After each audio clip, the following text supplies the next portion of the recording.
Dead air, unless the chat's really lively. Oh, look at there. It's already live, no intro. Stand for what we believe in. Let the people sing.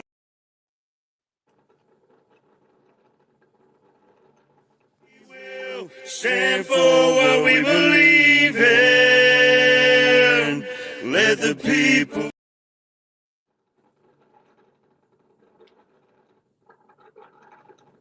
Okay, well, that's weird. Yeah, I'm going to say this is Technical Difficulties Tuesdays. Stand for what we believe in. Let the people sing. I pledge allegiance to the flag of the United States of America and to the republic for which it stands, one nation, under God, indivisible, with liberty and justice for all. They will not break our country's strength. They will not take our nation's freedom. Let the people sing. We will not turn our backs today. We will stand for what we believe in. Let the people sing.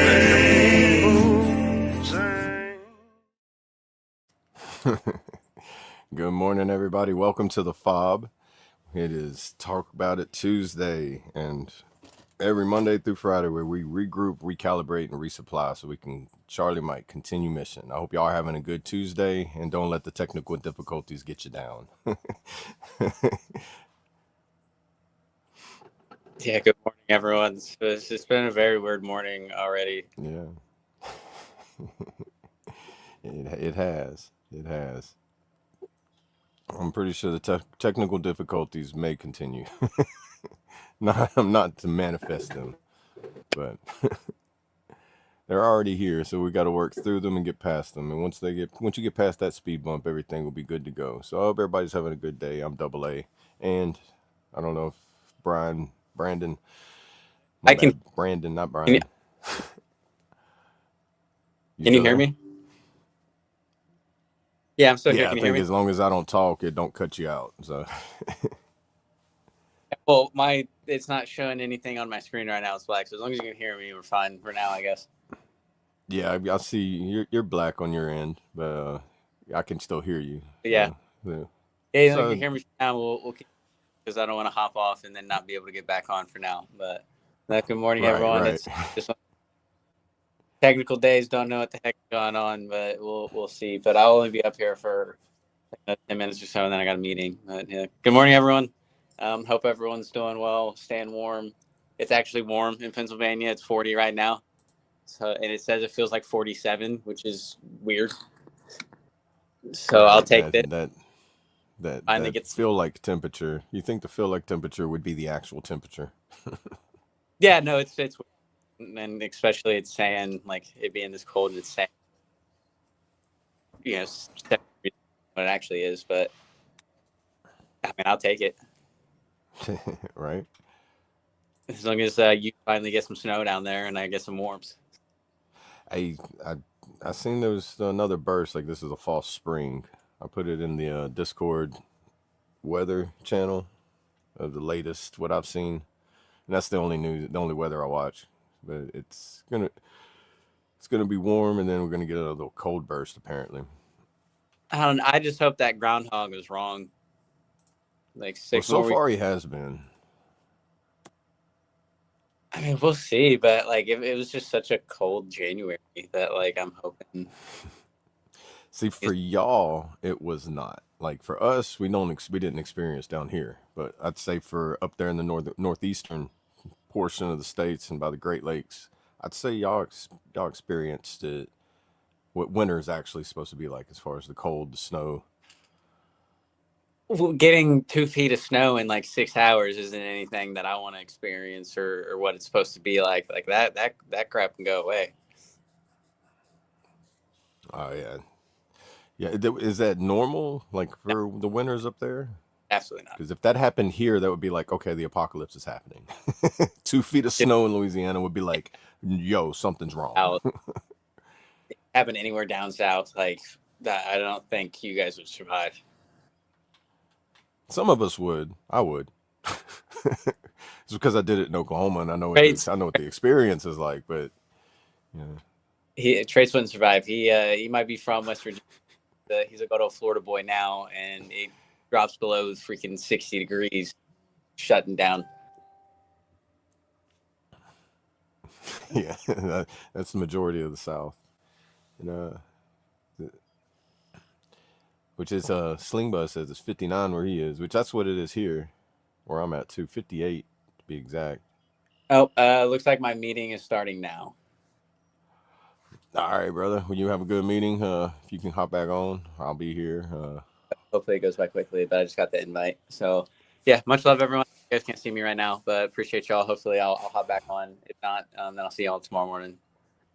All right, much love, brother. I'll see how long I can handle it by myself. Later, Bubba. Later, man. Welcome everybody to the AA portion of the show. Let's see. Yeah, good morning, Molly and Sling. Anybody else want to talk about something on this Tuesday? Let's see. I'll do some little Google searches for some topics. Let's see what we can throw at the board and see what sticks.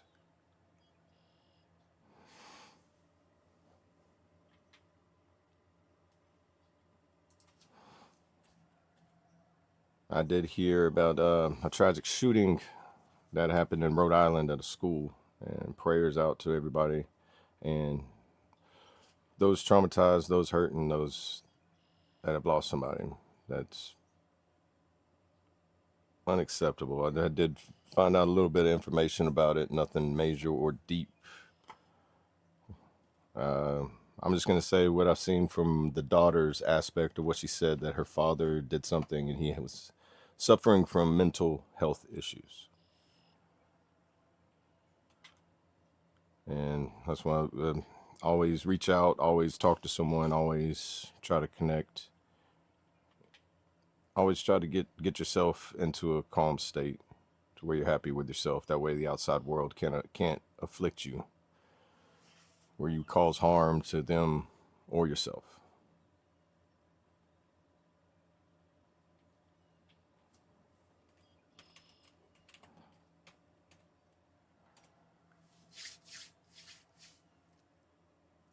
I hope everybody's having a blessed day, and I will say this is a little different and probably a little difficult to do all by yourself, especially not having the buttons to push like they can. So I'm kind of like just sitting in front of a camera. So if things go south, you'll just see a blank screen for a while. If I have to step away, I do apologize for any dead air time. A new mermaid tattoo. It was $40. How big? I don't even know how much tattoos cost these days.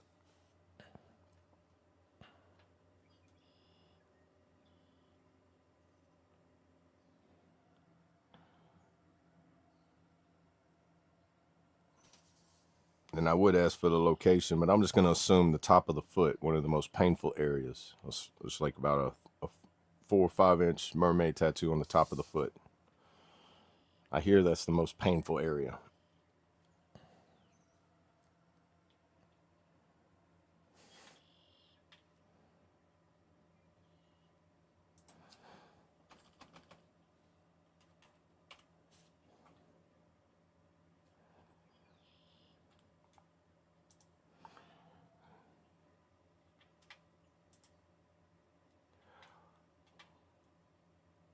Yeah, I'm so sorry about the dead air, guys. Trying to do 2 things: find something to talk about, and the chat's not moving too much, so don't have much to really continue on there.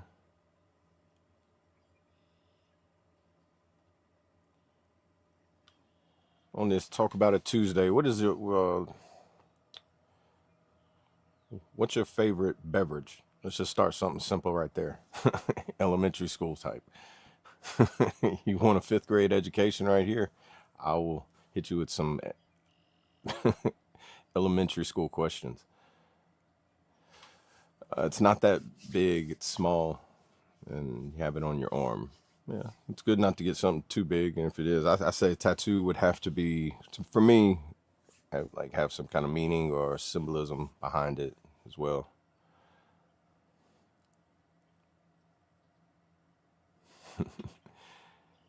I'll take your time, Sling. Get vertical. That's pretty important. You try to get vertical too fast, you'll end up going horizontal in the opposite direction too quickly, and that could be a lot more uncomfortable than just not being vertical.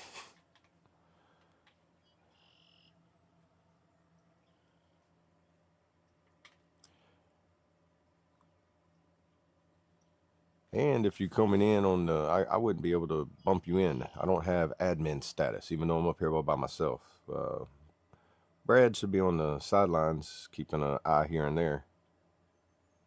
And Brandon should be back. And then if Chaotic, if he gets vertical, he'll jump in. He has access to do the button pushing. For those in the chat, any particular topics that I can go extensive on that you may have heard of in the past few days?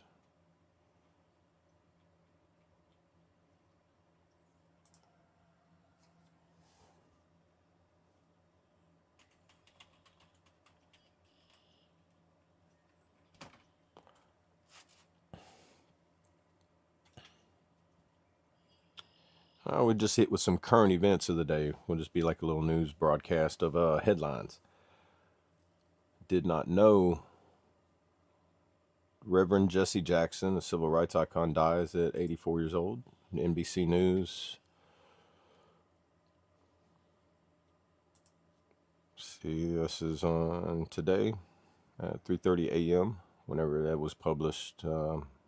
Rest in peace.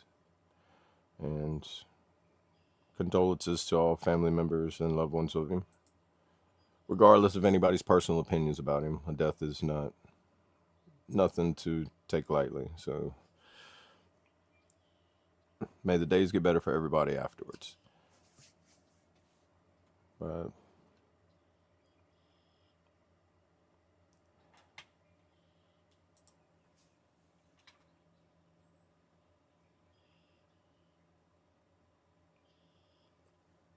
and for those following politics, of course, Hillary Clinton and all that with the e-files and all that. Not going extensive on that, but there's always something you can find about drama in the news as well.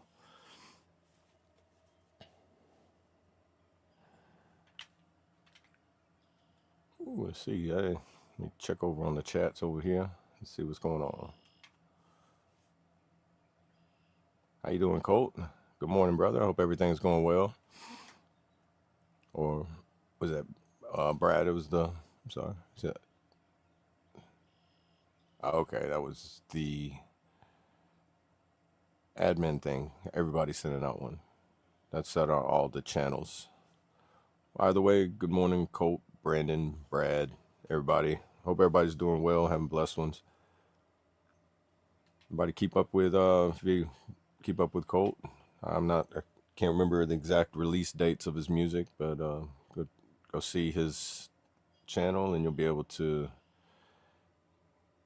see the release dates and slight previews of his songs that are coming out.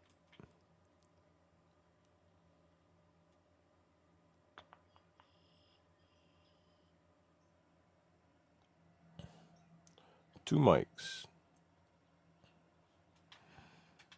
I've heard the song One Mic.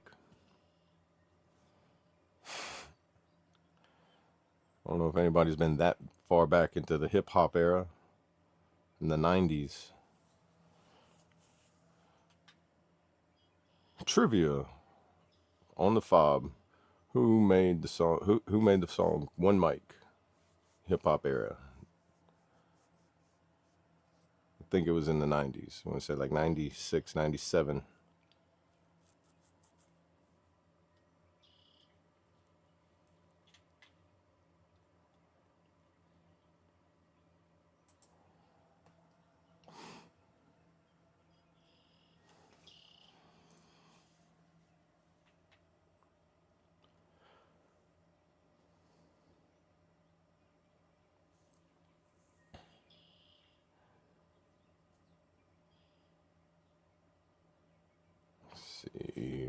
Let's see.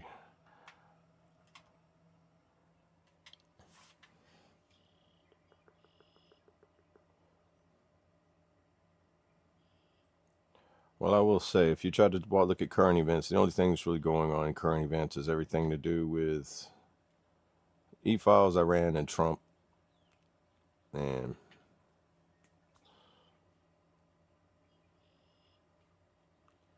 that's pretty much the normal what everybody's talking about these days. I'm not gonna lie, if I'm gonna say that some of that gets old, some of that's depressing, some of that's very aggravating to sit there and talk about politics and all these things that are happening horribly in the world nonstop. And honestly, in my opinion, I don't think so. I don't think a lot of it's going to stop. We have to learn to adapt and overcome and work through it and figure out where we fit in this life to be able to. Oh, look, Sling, you have access.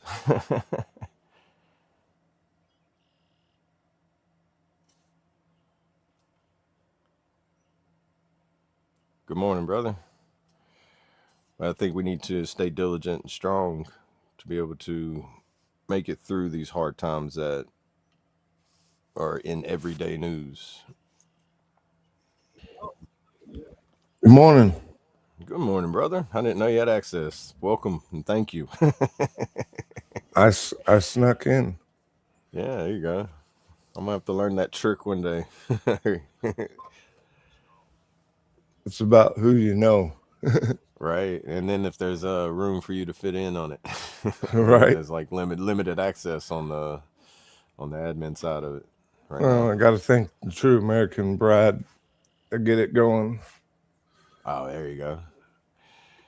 This Or you train got don't stop. no, yeah. So how was you with all that weather this morning or this weekend? We got a couple of tornadoes. Now to bring it up, kind of forgot. But yeah, we had I think 3 tornadoes that hit locally around here. And I think there was like over a dozen stretching from Lake Charles all the way up to Shreveport. Oh, wow.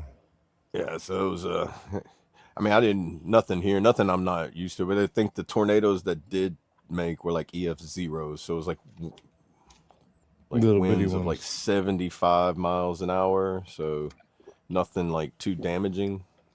I mean, throw like a loose dog chicken coop around if it ain't, or a tent. If you was camping, your tent would be flying out somewhere.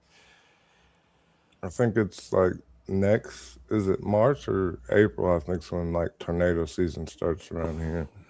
Yeah, pretty much. Yeah, the peak of spring is normally whenever it starts getting pretty rough.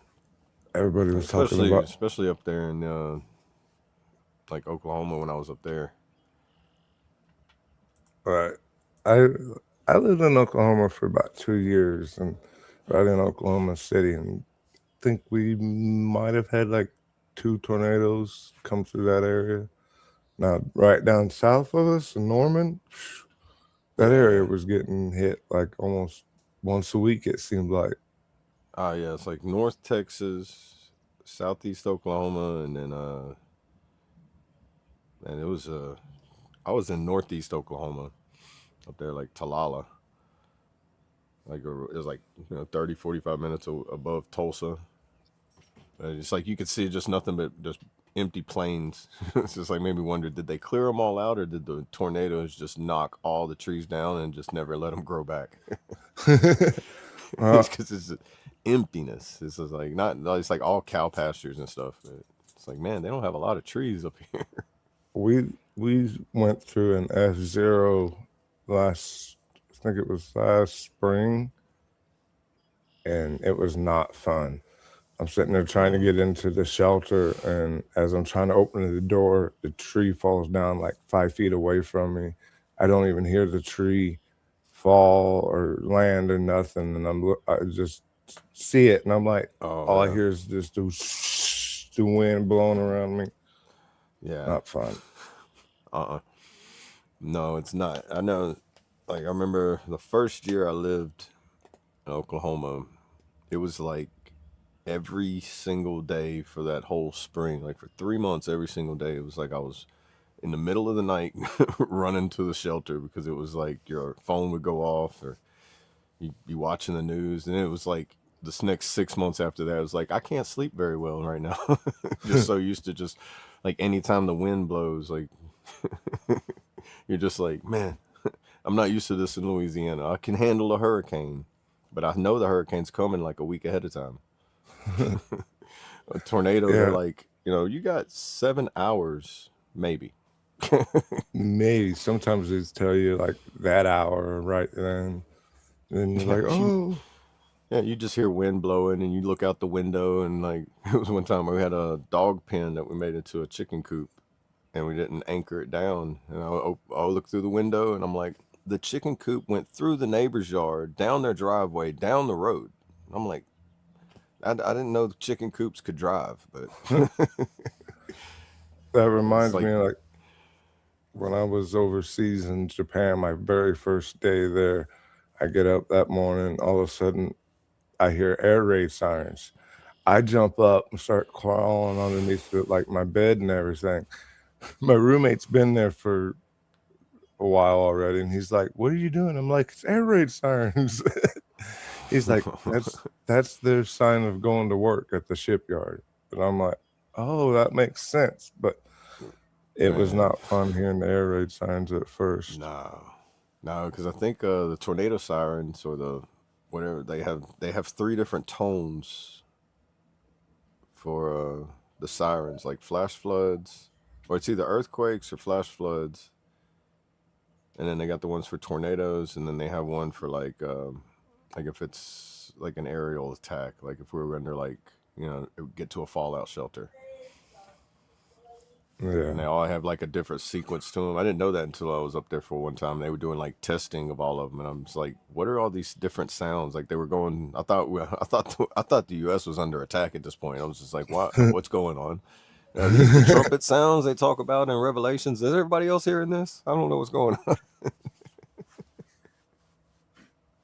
And I know you was talking earlier about. I want to digress for a minute. You was Oh, go ahead. asking when Colt's music drops were Better Man is coming out March 11th, and then Ride is coming out March 25th,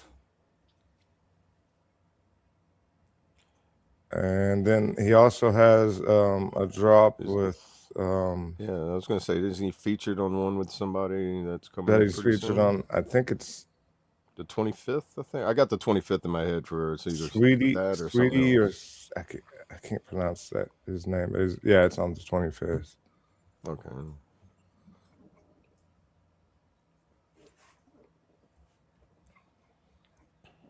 Uh, I've just been dealing with a lot of headaches and stuff. And yesterday I wanted to sleep in. It was like my one day off. I was like, oh, I didn't even wake up for the F.O.B this morning.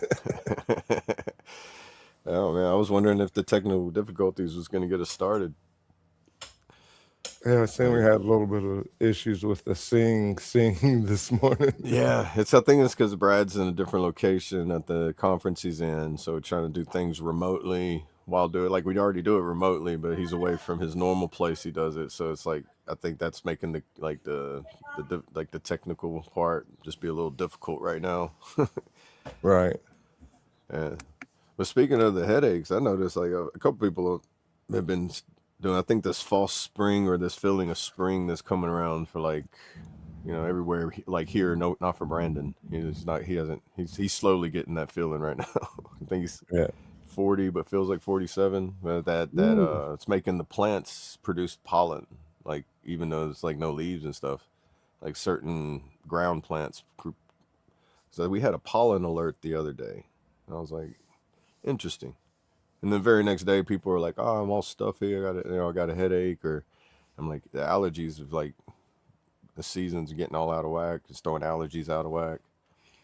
Night crawlers are already crawling around here. Yeah, it's I went out interesting.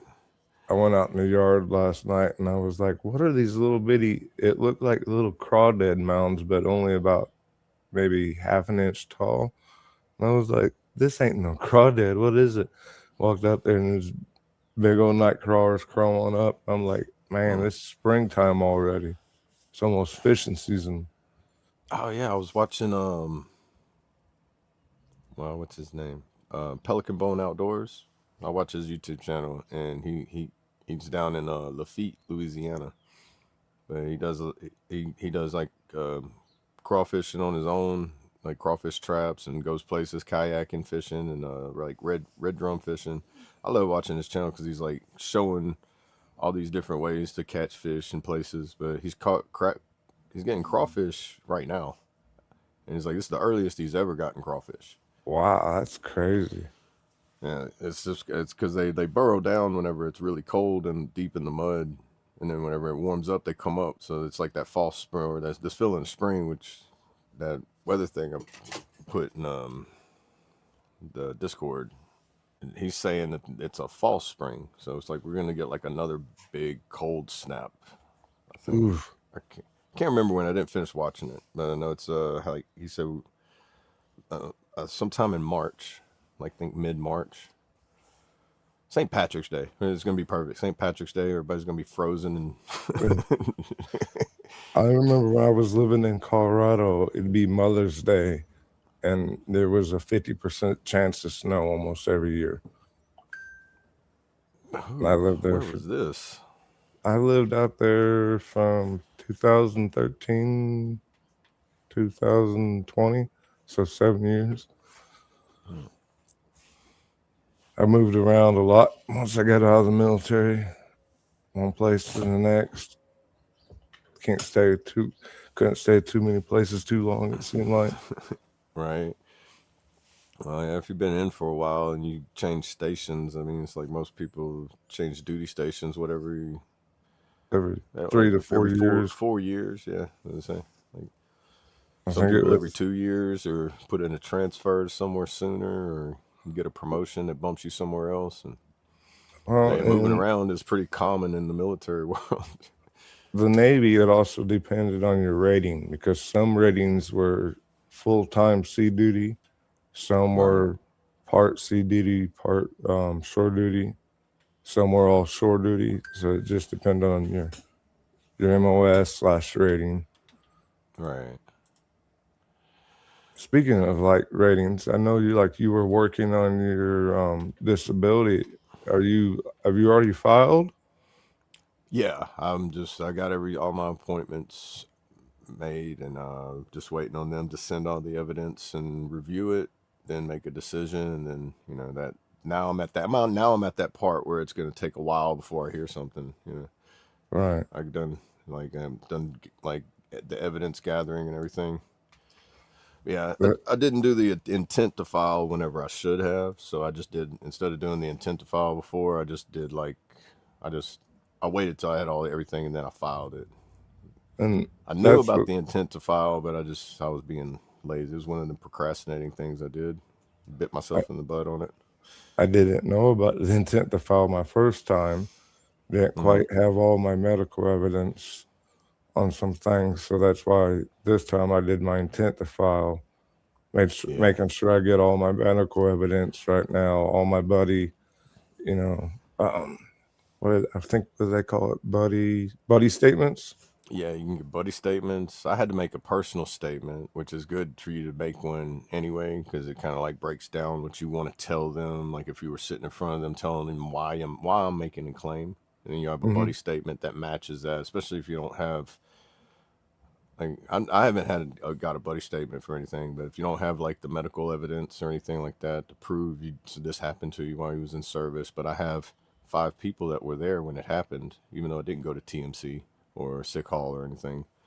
The buddy statements kind of, from my understanding, help build that case to where it'll like help you get approved for it. And when I was in the buddy system, or going to sick call, it wasn't, you didn't really want to go to sick call unless you had to. And all they were going to give you was some ibuprofen and say, here, carry on. See, I waited until drill sergeant looked at me and goes, "Why ain't you going to sick hall?" And I'm like, "Because you didn't tell me to go to. You told me not to." And he goes, "You're stupid." I'm like, "I guess I am. I'm for listening to you and not going. I guess I am." I mean, I remember that they told me, looked at me, and was like, "Man, you should have went." I was like, "Well, can I go now?" He's like, "You got to go now. there's no can I or am I not going to?" I I learned very quickly, pretty much not to want to go to the medical because I got I was in A school and I missed PT that morning, so I was like, I'm gonna go to sick call. I was like, oh, my stomach's hurting down here on my right side. Next thing I know, I'm being put in an ambulance, being taken to the Naval Hospital, about 40 minutes away, and then for, they and it put me in the hospital, and I was in the ER probably about 4 or 5 hours. And it's like, oh, we're going to keep you. Your blood counts up. I'm like, okay. Next thing I know, they're like, oh, we're going to take out your appendix. We think you might have Oh wow. appendicitis. It was a lot of good times, Yeah. especially I got out. It was like, well, you went from being you missed PT because you was drunk to be getting your appendix taken out. I'm like, yep. Right. They're thinking they're trying to be like, "Oh, so you just getting drunk again?" Like, no, this time it was for real. But I didn't really need it taken out because I didn't have appendicitis. They was just worried that it might Right. Well, rupture. yeah, I know. And Like, I had a friend who had his appendix ruptured, and man, he looked like he was. It looked like he was like at the end. He was like screaming, yelling. It's like, almost like somebody. I guess he's described it as like somebody stabbing him in the gut and just turning the knife. Like, I oh, was like, ah, it it hurt, but it hurt more. I think once I got out of the surgery, they gave me the first shot of morphine. The second, and then I didn't want to wake up. I was like, it still hurts too much, so they gave me a little bit more. And next thing you know, I'm screaming, "Wee! I'm on morphine!" And, and right. they'll push me up to my gurney and to the bed. That says, "Well, since you're on that, you can get yourself into your bed." I learned very quickly not to upset the nurses and stuff. Yeah. Oh man, I remember waking up one time being it was from a head trauma, and I didn't know I was being like walked. Like whenever you're getting released from like the ER, and they like walking you, make sure that you're like coherent enough to be able to be released. I didn't. I came to like in the process of them doing that, and I thought I was like being dragged somewhere, and I'm trying to like fight away from these two guys who are like 3 times my size, and like trying to fight away from them. And it was definitely not them were definitely not the nurses that I wanted to make mad, because after they like set me down in a chair and was like a drill sergeant be like, "You're about to go someplace you don't want to go." Like, I'm like, at that point, and it was like, okay, I understand now. I could have waited to do this when I was a little bit more coherent. You don't want to come. You don't want to come out of a blackout in the middle of being walked somewhere with two people holding your arms. You're like, why am I being tactical carried somewhere? I don't like this. This is not. Is like one of the worst feelings to wake up to. I remember, I think probably the strength, like he was talking about being carried. Yeah. The one time that I remember, I got some weird stories, but we have casualties, and we had to respond to anywhere in the ship in 3 minutes. And I was running and tripped over a chain and fell, and everybody else was running there. And one of the O6s saw me, and he got a hold of me, picked me up, got a hold, and then just happened to be that I was right next to where all the officers area was. So I had two O6s carrying me down to medical to get my Oh. X-ray, and I'm like, wow, that don't happen very often. And then E3 gets carried by an 06 by two captains. Right. What up, Good Lone morning, Wolves? Lone Wolf. My daddy, I missed you in there. Good morning, my daddy, if you're still in. That's why I wish I had the admin status. I think they can see how many people's in from all the different channels. All right. Yeah. And speaking of like the sick hall, like whenever they told me I needed to go, I remember because like in that basic training, they got the different groups like A group, B group, C group, and D group based on how fast you run your initial like your first like what they call the 1, 1, and 1 PT test. Kind of see where Yeah. you place in like speed, push ups, and sit ups. So I got put in A group. I think it was like probably 4 weeks in, 4 or 5 weeks in, keeping up with A group good, and then all of a sudden like we're on this. You know, they always say we're only going to run 2 miles. The next thing you know, you're like mile 4, mile 5. While all the slow runners are like, you know, doing their 2 miles, we're like, we're just going to keep going. And my legs started going numb. And then that's whenever it was like, why couldn't you keep up? And I was like, drill sergeant, I can't feel my foot. He goes, why ain't you going to sick hall? And I'm like, y'all told me not to go to sick hall. That's when he was like, you're dumb. I'm like, I know. Can I go to sick hall now? Yeah. And in like 2 weeks, it was like, it ended up being like some tendon issues. And like for 2 weeks, I was on crutches. I'm like, man, I'm going to get recycled. I'm going to have to start back at day one. I think I had a dream last night too about like coming to me and be like, all right, you got to go back to day one. You should recycle your holdover. And I'm like, no. Ooh, would not have. I've recycled. I think we had 2 people in my division that had to recycle, and our recruit division commander was one of them that got recycled back 2 weeks. And I was like, oh, there he went. Thought he was supposed to be in charge of all of us. Right. Now I had a couple of holdovers that were in my company too. Like I remember being in my platoon. Like one of them, I was like, "Why are you a holdover?" And the other one, I was like, "I can see why you're a holdover." But they were both cool. It was just like one was just like he kind of like he lost interest and was like, "I just really don't want to do this no more." And it was like he would go back and forth, like, "Oh, I like it," and then the next day he wouldn't. Then he would just not perform, and he'd end up being held over so long to where they just trapped you. I think after like 2 or 3 holdovers, like if they, I think it's a 2 strike rule on most of it, and then you end up getting processed out, which I think takes longer to get processed out than it does to get processed in and graduate.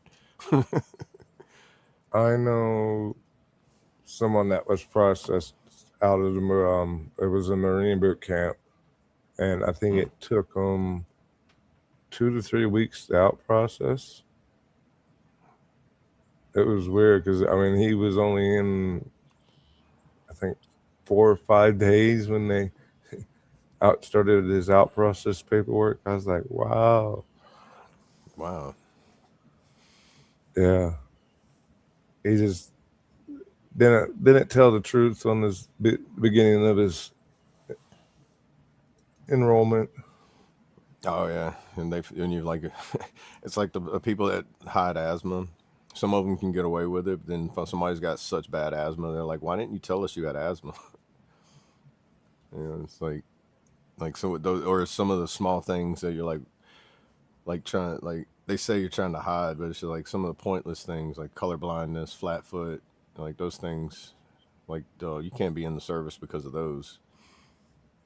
You know, like if they find out that while you're in, or if they diagnose you with it, they process you out. Which I don't think that's the big deal now.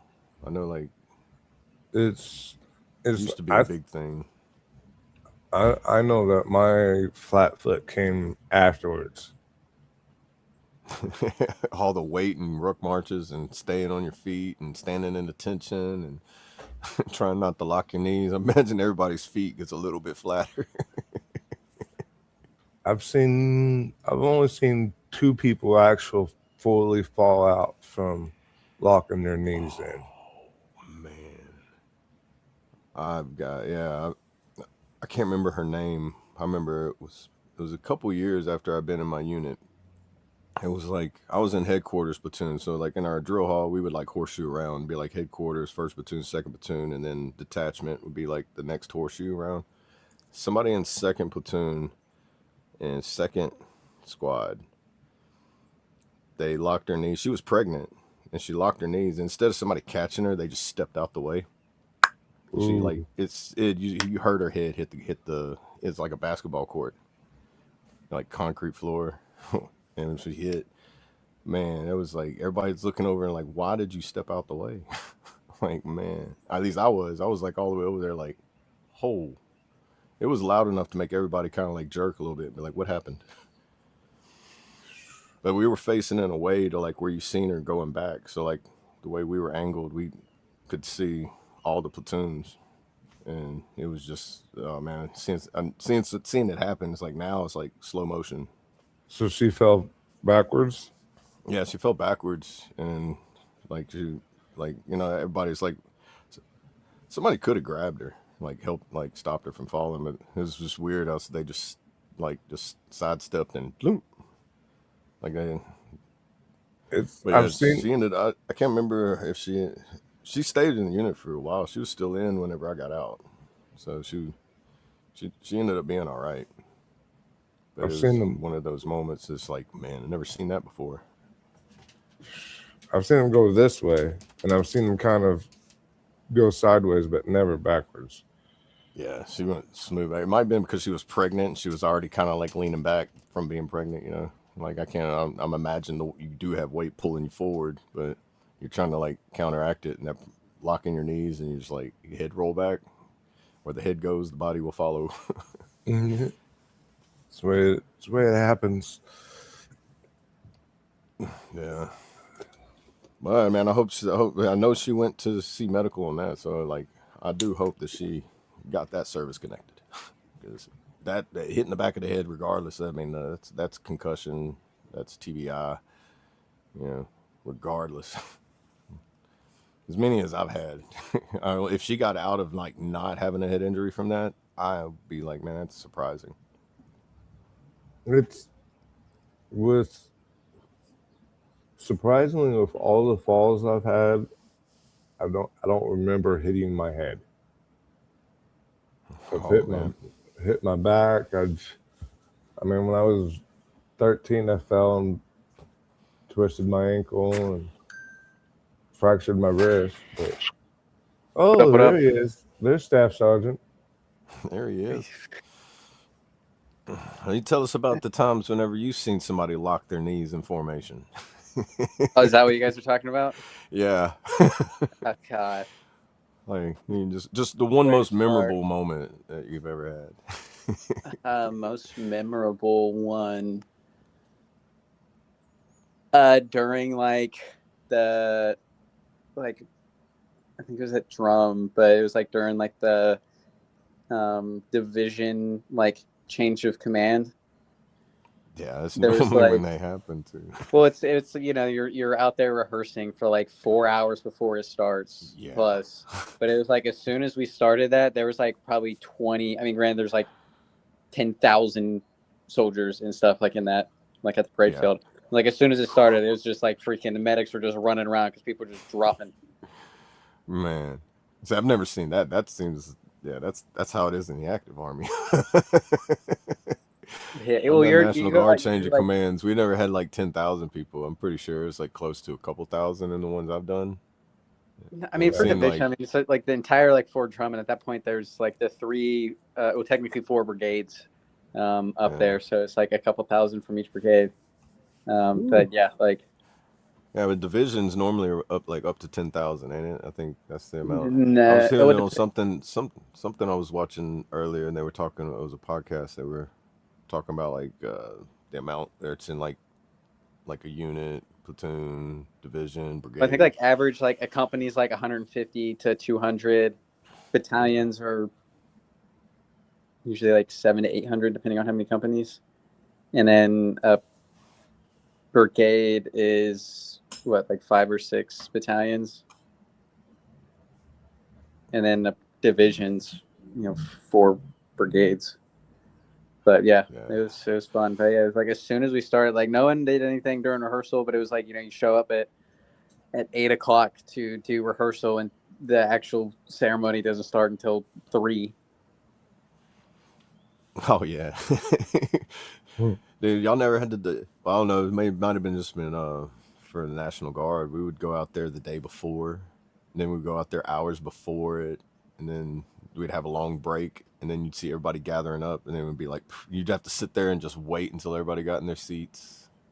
Then you'd have to like go while you're waiting on everybody. It's like, and then the point of the day depends on, like, I remember getting bronchitis one time during change of command, where I'm sitting there and they're watching me just way back and forth, and they're like, "Are you okay?" And I was like, "I'm not feeling too good." And it was like, "You don't look like you feel good." And it was like, "Go to sick hall." It's one of those moments we were talking earlier too. It's like whenever you don't want to go to sick hall, and then they're looking at you like, "No, no, no, no, you need to go." when the NCO is looking at you like, "Go," I'm telling you, it's an order. I think like there's once, it wasn't during like a like anything special, but it was like I went and did a competition. This was like during deployment. Like I went to like Kuwait or something to do like NCO of the year, some crap, because they still wanted to do that for some reason while we were deployed. So it was like just a week of being. We just went to Kuwait and just did the competition, but like I was like so sleep deprived and like so dehydrated, and it was like the first day we flew into wherever, and like I immediately like went to like where they had us resting and fell asleep. I was like, I'm so sleep deprived, whatever. I still didn't really drink any water or any crap like that. And then the sergeant major came and wanted to talk to us. So like I was dead asleep, woke up, and I was so lightheaded from like immediately waking up and standing at parade rest and like so dehydrated. He literally was like, "You can sit down," because I like apparently I like stood up when he walked in. I just got so pale. I was like, "Yeah." He's like, "Dude, like drink water. Like what the heck?" And I was like, I need to go back to sleep. Right. But I would guarantee, Morning. like, if I would have actually like stayed standing and all that crap, I would have passed out. Right. Good morning, Kentucky. Good thing you got some sleep. Welcome in. Better late than never. See, that's the thing when I hear Army people say division, even though I've been like in the Army Reserves, I still think of like the Navy means like a division means like unit. So like your division, like in different parts of the ship have different divisions, and they're only maybe like 100, 150 people top. Oh, so it's like a company size section kind of a thing. Okay. How does it break down in the Navy? Like, how is it like the different echelons? Like, I mean, like groups. Yeah, like the names and all that stuff. Like for like there's the division, the shop division, and then can't remember the other ones. There's only like 3 of them when we was on the ship. Okay. But like when you're in the E1, E3s, they're all seamen or firemen, and then the E4 is an NCO petty officer. So all E4s in the Navy are NCOs. Kind of different than in the Army, because the Army, the only time an E4 is an NCO is if they're corporal. Yeah, the now only time you're they a corporal is in, I think, isn't it? You might correct me if I'm wrong, Brandon, but a corporal in the Army, they're only a corporal if they're in charge of like a squad or a team. not like technically anymore. They changed it to where as soon as you graduate BLC, then you get pin corporal. Even if you're still an E4. Yeah, so you can be, but it's Okay. typically like if you can get corporal before that still, but it's like as soon as because they're trying to distinguish of like the typical sham shield, like you've been a specialist for 7 years kind of crap, Right. to where like as soon as you graduate BLC, like you're technically like able to get promoted to E5. So they're like trying to make it to where corporal actually means something now. Right. It still doesn't, but It's kind of like the difference between being a master sergeant and a first sergeant, right? You still have responsibilities, sometimes more, but you still get paid as much as the guy who has Yeah. less. You know, it's like I was like almost like getting promoted from master sergeant to first sergeant. It's almost like, well, thanks for just the pin. I'm not getting a raise, so Yeah, and like now I I got got more pinned. responsibilities and. I think I got pinned corporal the first time before I got demoted. As soon as I like took over a team, because they're like I think I went from like PFC, and then it was like a couple months later I took over, or I got pinned specialist and I took over a team. So they tried to like do it, at least for my battalion. There was like anyone in a team leader spot. They finally like were trying to do it, and then I got demoted, and then I think I got corporal. Like again, it was just like a month before I made E5 because points were maxed. So like no one got promoted that, but like they're trying to do it now where it's actually like signifies like something. But most of the time people just get it as soon as you graduate BLC, and you'll wear it until you like make the list for E5. I don't think they were It's still giving. a pointless rank. You're still just like it's the same as you mean you're getting paid the same. I mean, still, I've been in a 7 position for like 2 years and some change now, and I mean, I'm still getting paid a 6. So, Oh, really? I'll take that. And they don't. They're not going to do back pay for Heck for you no, on that like, either.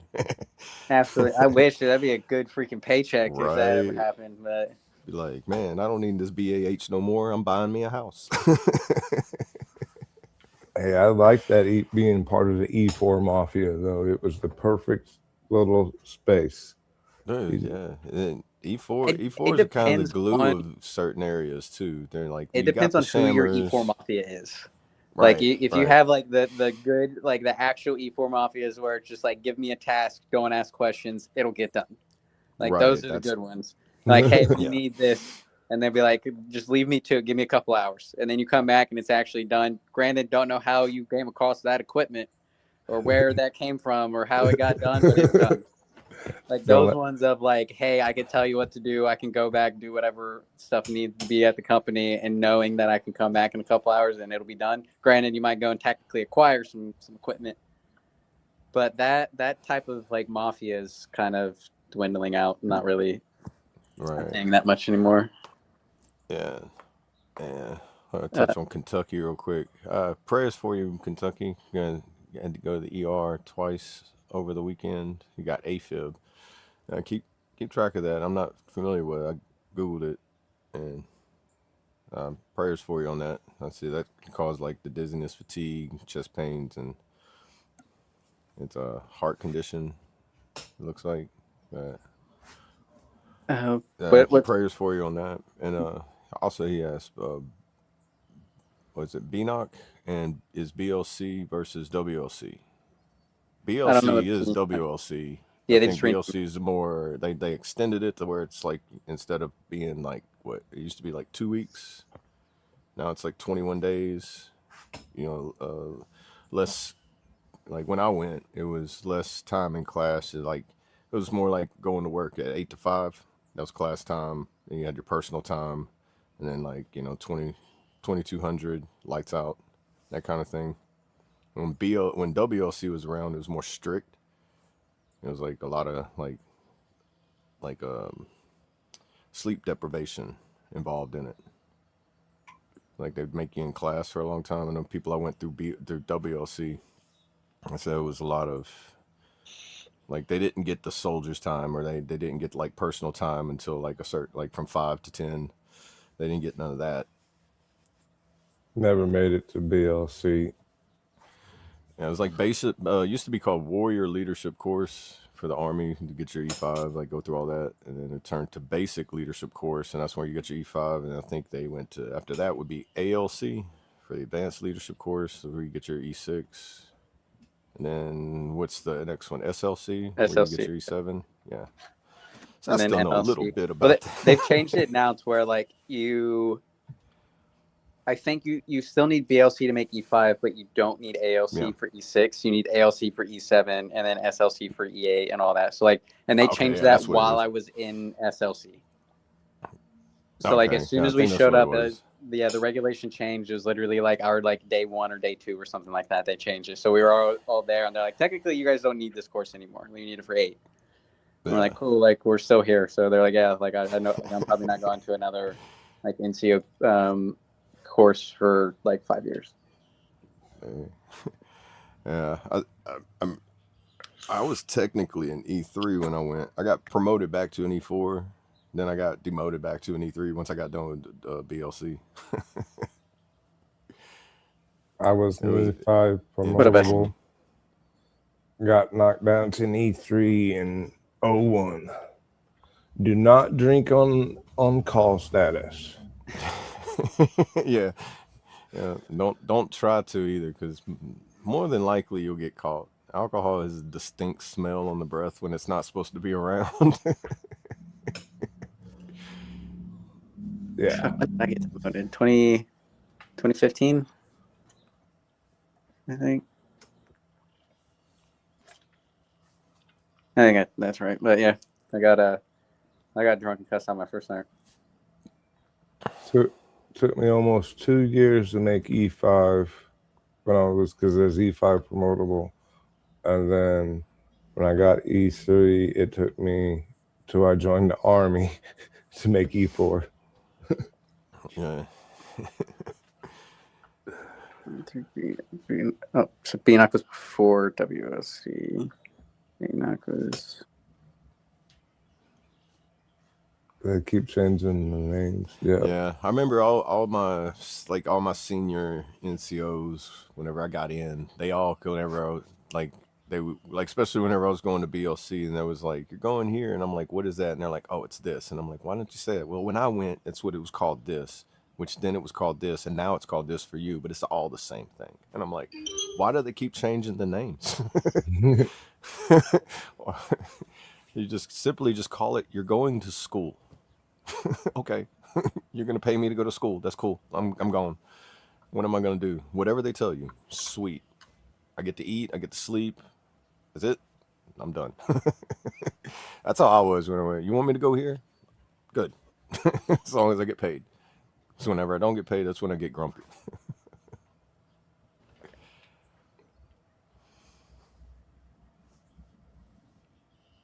Well, I don't know how it was when you guys went through. BLC was like every MOS or WLC or BNOC or whatever you want to call it. It was like every MOS went. So it's like, freaking newbie with everyone. And then everything after that, like ALC, SLC, MOC, all that stuff is like MOS specific. Yeah, I think that's what I've heard. Like if you go to LC, that it's for your more specific for your MOS.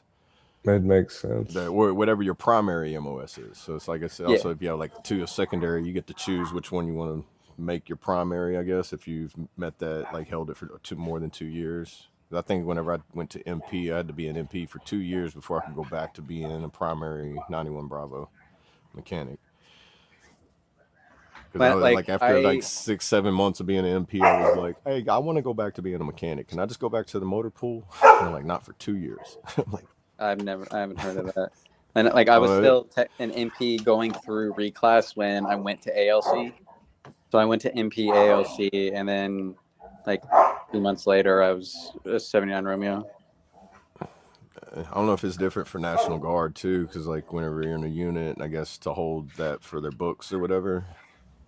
I don't know how that works, because like a lot of stuff they would tell me, I'm like, that sounds a lot of politics that I don't understand. So I'm just gonna. Well, for you guys, it's definitely based off of like slots and who's holding like what position and stuff like that.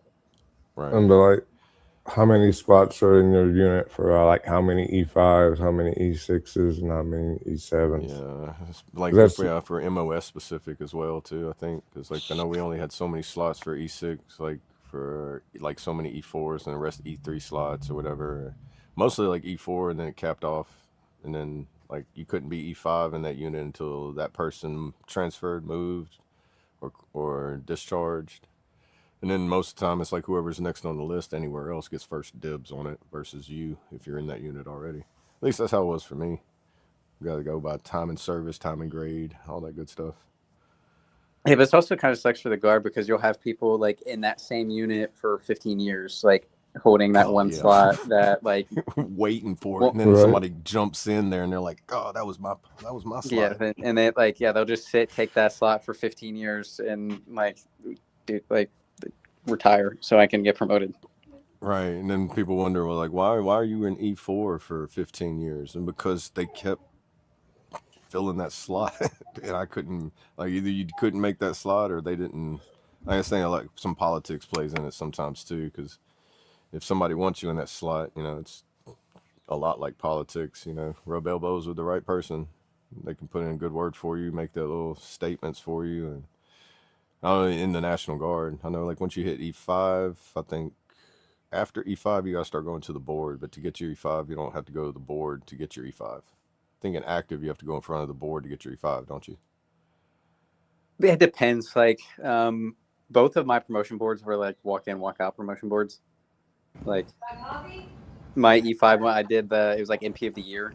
So like, I didn't know I was going to the board. I came back from the competition and they're like, "Hey, you have the promotion board on like Wednesday," and I was like, "I don't have anything ready." And they're like, "Well, you're going." And I walked in, and my sergeant major told me to sit down, shut the fuck up, because I lost. I got like fourth. And then so he's just talking shit to me for like 30 minutes, and he's like, "All right, you're promotable, get out." And I was like, "You guys aren't gonna ask me a question." He's like, "You want us to?" And I was like, "Nah, I'm good. Like, I appreciate it." Like, oh. Morning, But you Ryan. have to Man, you it have was to a go sleep in before day. you have to go before a board to get your promotable status. Oh, okay. Yeah, I think it's just slightly. I don't know. They might have changed it. Like I said, I've been out since, oh man, 8 years now. I'm pretty Yeah, sure like, that a you still lot have of to go things have before the board. changed. Yeah, have changed. Like like in the guard side. I wonder if they've changed a lot of stuff there. I mean, I'm also like I've been out of that stuff for a while because like in recruiting, every like new NCO and stuff we get at E6 like at the minimum now, because you get pinned E6 as soon as you graduate recruiting school. Like that's part of the ceremony and stuff now, because they're trying to like Oh, entice really? people Y'all to don't come have any do it. E5s that are recruiters? The only ones that are E5s are what they came out here, or they came to recruiting before they implemented that, which was like I think it was like 2020, end of 2024. Okay. Yeah. They I started remember. that. So any E5s that are still in recruiting came to recruiting before that, but like they started, it was like October of 2024. Like as soon as you Yeah. graduate the ARC, you pin E6, which is screwing a lot of people because they like will volunteer for recruiting like shortly after they make E5 and then come out to recruiting as an E6, and you don't have any like team leader time or any crap like that, to where like the timeline for you to get promoted and like what they look for E7, like you're just screwing yourself.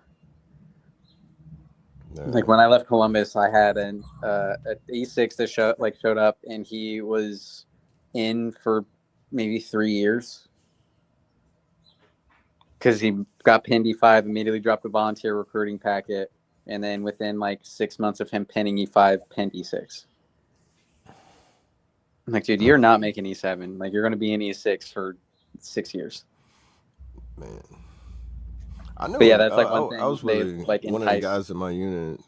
He was one of the mechanics. He was on the E5 slot, and he was getting his 20-year letter, and everybody was like, when are you going to get your E6? He's like, I'm stopping right here. He's like, I've been at E5 for 14 years. I'm done. He's like, I didn't want any more responsibility after this. I was like, so you just denied all possible promotions for 14 years. And he was a really good like E5 too. So it was like you should be like a first sergeant or something. It's like too much responsibility. Yeah, you like, pretty much have to try at that point to not get promoted. Like, especially like going for like E5 to E6, like that's literally just your battalion saying, yeah, like you're promotable. Like E6, E7 is a little different, but like that you have to try to not get promoted. That's crazy. It's like all the way up to E5, you're trying to get promoted, and after that, you're just like, no. I guess E5 is like a good stopping point if he was like saying for retirement purposes and like going 20 years. I don't know. I guess it's well, they changed that now. I don't know when that happened, but like for QMP, which again it might be different in the Guard and everything, but like I think it's like 14 years is the longest that you can be in and be an E5 before you get QMP. E6 is 20, like E7 is like 24 or something like that. Oh, okay. I have to go through and look and see if they changed it, but I know like you can't get to 20 as an E5 anymore. Wow. Okay.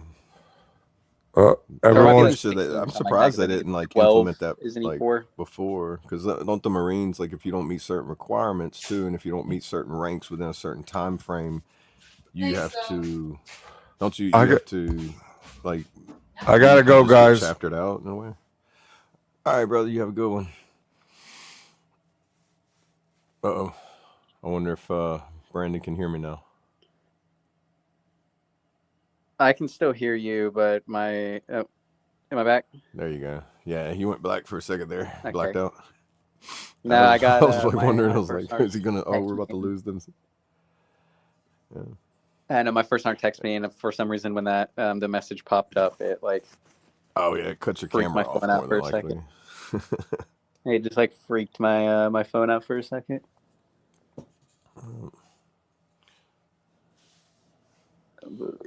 Yeah, I can look to see. I don't remember when the QMP stuff is now, but I know it's like 12 years is the longest you can be in as an E4. I want to say it's like 16 for an E5 and then 20 for E6.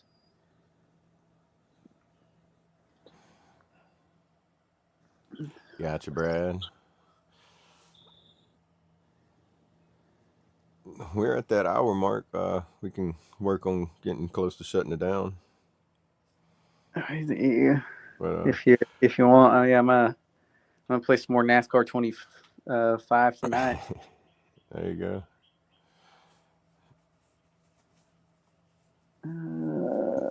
Yeah, I forget who was telling me. I was listening to a veteran with a sign. He was breaking down the Marines on like if you meet like after 4 years or like the requirements to continue on. Like so somebody that's been in the Marines for like say 25 years, like it's almost like a major accomplishment to be able to stay in the Marines that long because it's so strict to be able to re-enlist.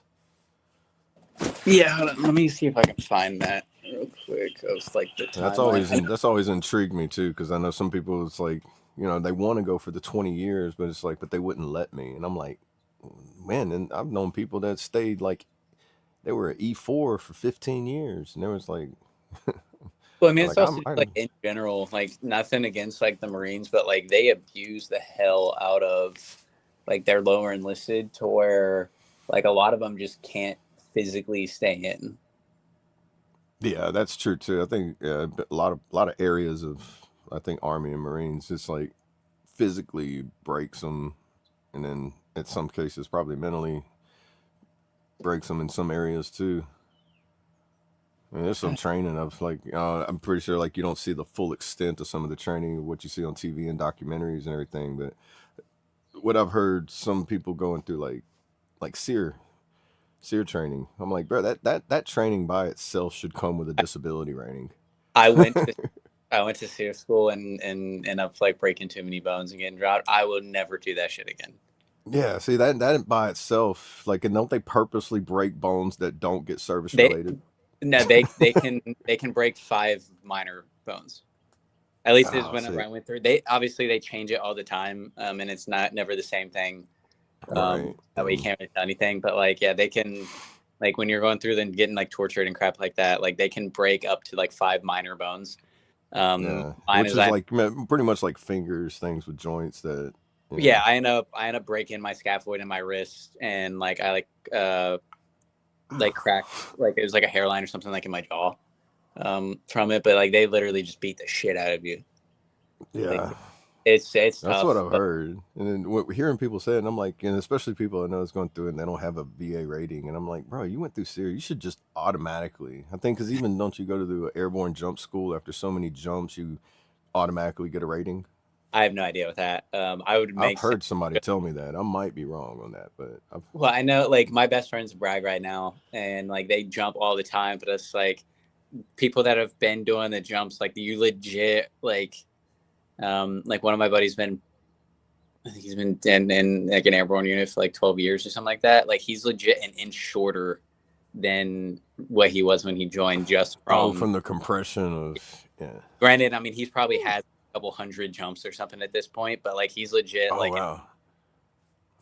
See, I heard somebody told me, because I had a buddy, and this was also too while we was in AIT, and it was one of the NCOs during AIT telling him, it's like, if you make it to 100 jumps, you guaranteed to get a certain percentage rating for the physical impacts that like you end up taking from hitting the ground from the jumps, because they're not normal parachutes. Like they don't like float you down real nice and slow and comfortable. You're kind of going down at a good speed. Aren't you? I mean, I never got the chance to do that.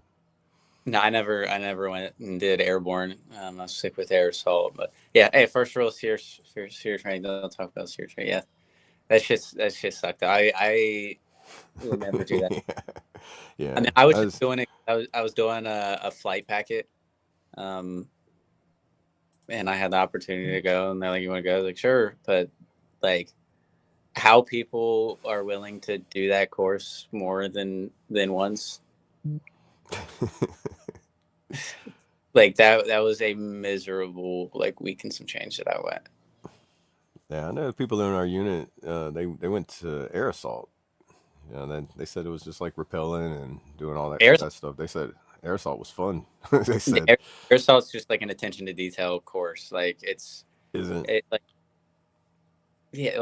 not like anything tough. Like obviously there's like the physical standard stuff you have to meet, like the running and the rucking and all that stuff. But like if you got that, like the biggest thing that gets everyone on air assault is sling loads, just because it's so like methodical. Yeah, like the process and all that stuff of like inspecting the sling loads. Like that's where most people drop, just because like you have like going through your sequence and like making sure you get all of like the gigs and everything.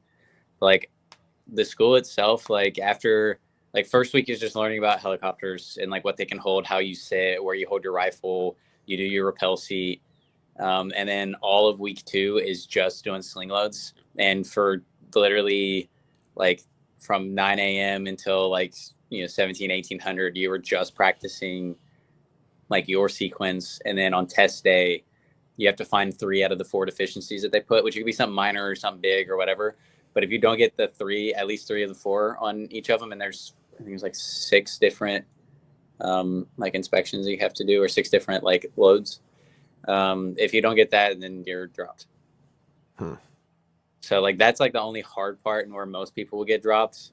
And then like week 3 is literally just rappelling. You go off the tower, you go out of the helicopter, you do your ruck march, and that's it. Like the most annoying thing was every time your left foot hits the ground, you have to say air assault. But like you say that, like we would just scream that shit enough to where like our instructor's like, all right, we get it. Like you guys don't have to say it anymore. Just keep running everywhere. Like just shut the fuck up. But they didn't do that until after the sling load test, because we lost like probably 60% of our class on sling load. Oh wow. Like it went from like never got the chance to go to it. I know there was an option. That's like everybody. It was also an option too in the time when I was trying to regain my position from my mess ups in the Army before I got discharged. So I was like watching everybody go to it. It was like, man, everybody gets to do the fun stuff, and you mess up one time and you get that flag, and you're just like, I don't get to go to schools. I don't get none of the fun stuff. You get limited orders. You're like, don't get flagged. That's for any reason whatsoever. Depending on what you do to get flagged depends on how long you're flagged, and depending on what you get flagged for, it could depend on if you're still in the military. Yeah. No, I mean it's still, freaking each other, and was it the play stupid games, win stupid prizes? Right. That F.O.B. Yeah. Yeah, like airborne, like I haven't heard really anyone like complain about airborne or anything like that. I'd rather rappel out of a helicopter than jump out of a fucking airplane. See, I would rather fall out of an airplane than slide down a rope. And I'm scared of heights either way it goes. But if I had to make a choice, I would rather fall. Something about that, like whenever if you stop, I don't know, just I didn't like rappelling whenever I was even going down the wall. I only did it because I didn't want to get pushed off and hang upside down. Then you're doing it wrong. Well, I wasn't going to ranger school. I wasn't trying to do that front rappel. The Aussie rappel. Yeah, it's like with rangers. I seen them like whenever they was trying to recruit people for rangers. It was like they're You showing that never, little, like the little, like the yeah, you go down trailer front, for it. like yeah, like yeah, you Yeah. don't learn that in airsoft school. They don't teach you that. That's like more of a thing you'll do after or Yeah. whatever. I only learned it because we were bored on Yeah. deployment, didn't have anything to do, so we just started goofing around while we were like rehearsing for a mission. Yeah, I remember seeing people accidentally do that during basic training because they would start spinning around, go upside down, and it's just like, okay, what did we tell you to do when that happens? Yeah, I forget. Like that was such like a big ordeal for people in basic training going down the rappel tower. I'm like, it's a 20-foot wall. It's not even like anything crazy. Oh, we had a 50-foot wall. Yeah, we had a 50-foot wall to rappel down, and then we had to go down the rope wall that was 40 foot, and then the rope slide was like at a 30-foot level. Like it's not that bad. Like some of the shit on like the obstacle course was like worse than that shit. But like I don't know, everyone got like so, and like same with the gas chamber. Like everyone gets so like their head wrapped around that crap. Yeah. Like I will go like this time of year. Sign me up. I'll like, go in there. I don't even need a gas mask. Just I'll go in there and say my name, rank, and social security number, and walk out. As soon as I start getting sick, I'm like, dude, gas chamber, fuck, clear out my sinuses. Like, let's go. Right. But like everyone always just gets so wrapped in their head, and it's like the fear of going through and doing the crap. I'm like, and then as soon as you're done with it, you're like, that was awesome. Like, let's go again. Like, just stop overthinking everything. My internet's out. Did you go to Fort Campbell? Kentucky ass. So you went to Fort Campbell. I've been to Fort Campbell, but on National Guard for training, and I was with the Kentucky Guard while I was training. For a sign there. I just been TDY, and I was attached to 2nd Brigade in Afghanistan. No, correction. I passed by Fort Campbell. I was on my way from Memphis to go to Wiffertech in Kentucky, and I trained in Fort Knox when I was at Wiffertech. See, I go to Knox all the time. That place sucks. The only thing good about there is a golf course. The Mark 19 range wasn't too bad. Well, they don't do any of that crap now. It's literally like it's just where HRC and recruiting is now. Really? I know whenever it was part of my MP reclassing phase 2 for us to use the Mark 19 and the big guns, we had to go to Fort Knox and use their range.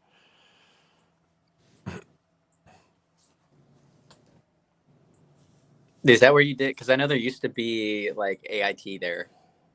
No, I didn't do AIT there. It was for my reclass in the Guard. I did the first phase here at Camp Cook and Camp Beauregard.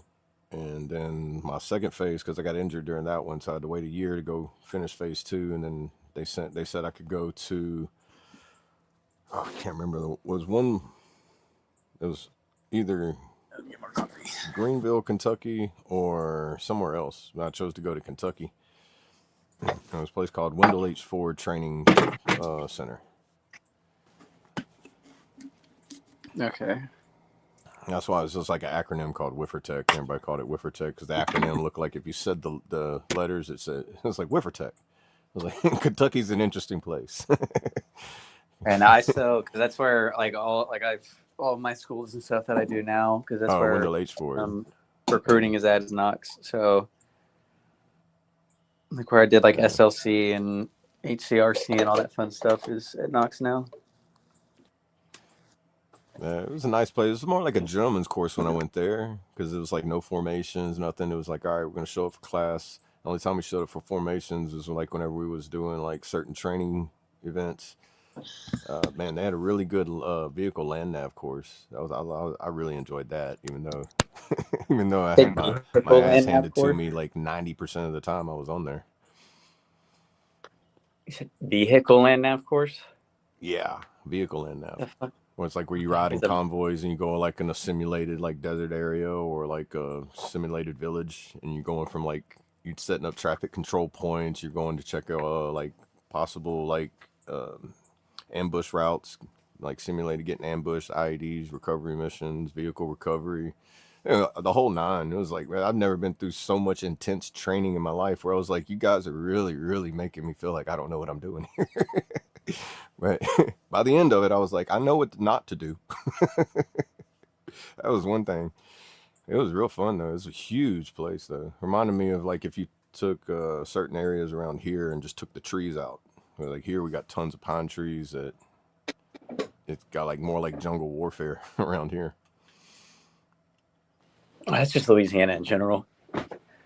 Yeah, I mean we have Tigerland, which is supposed to simulate what it's like in Vietnam. So I've never been there, but when they reopened it, I was like, I kind of want to go see it, but I don't like going to Fort Polk. I think that's just I've a never been to normal Polk. I army got thing. out of doing that whole like what is it people go and do there like the like JRTC or whatever the heck it is. Yeah, they got a ROTC thing there.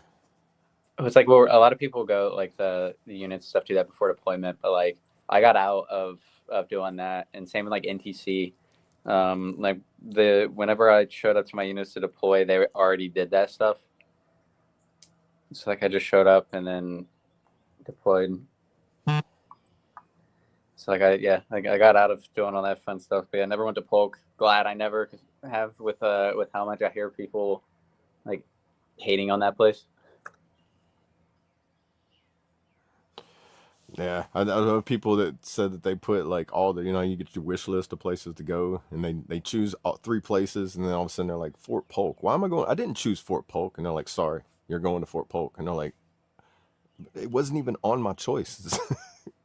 Well, I mean, I got Fort Drum, and that definitely wasn't one of my fucking choices. And it's like the wish list does not mean you're going to get any of them, from what I hear.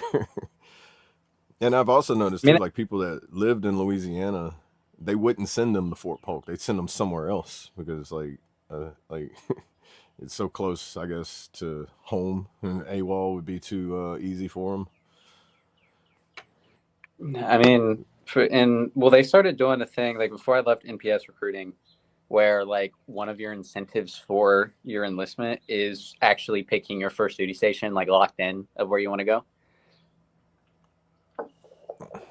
I was like, yeah, that was a thing. Like, but yeah, like actually, like I want to go to Campbell as my first duty station, and if it's on your like as an incentive, like you can pick that as your incentive of like going. Okay. I was like, I wish because I would not have picked Fort Drum. Where is Drum at? I can't remember. Upstate New York. Okay. It's like an hour north of Syracuse. Huh? Yeah, it's like an hour north of Syracuse, like 30 minutes south of the border. But like, yeah, like the lake effect snow and everything that comes across, like it's bad. But like if Fort Drum was like 15 miles south, where like there's a big ski resort and stuff called Tug Hill, like that place gets annihilated by lake effect.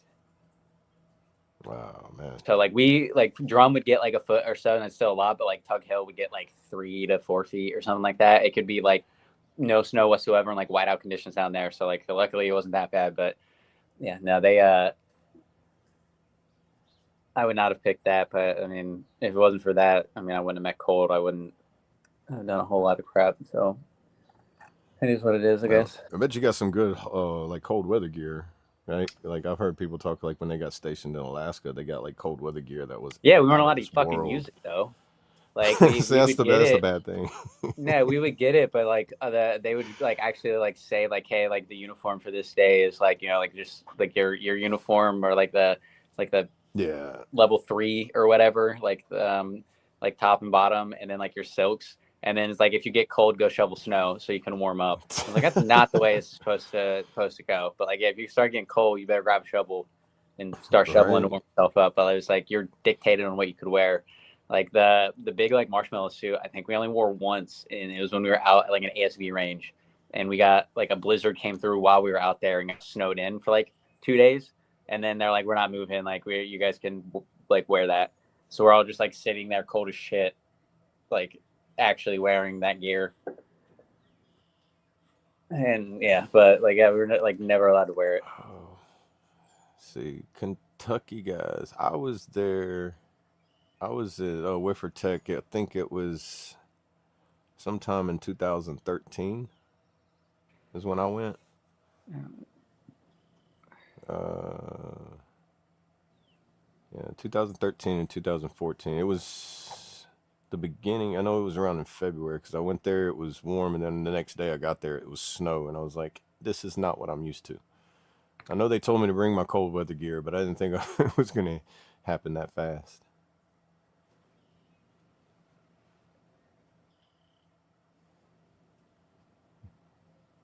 Yeah, I can't remember the names of my instructors, but they was the one. It was 2 or 3 of them, and they were doing like the MP reclassing. In Africa. Interesting.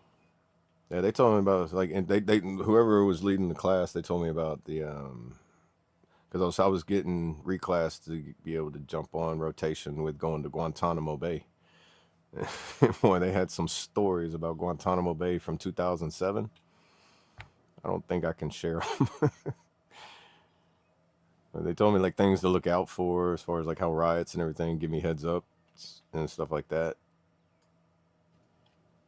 I forget they gave me it was a movie that's based on being over working in Guantanamo Bay. I think it was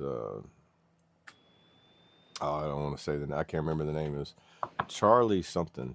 I want to say Checkpoint Charlie, but that's Soft Vet TV. That's not right. I don't think it's Charlie Company either. No idea. I'm trying to rack my brain on it, but it was a movie that's talking about MPs working rotations at Guantanamo Bay. It was pretty interesting.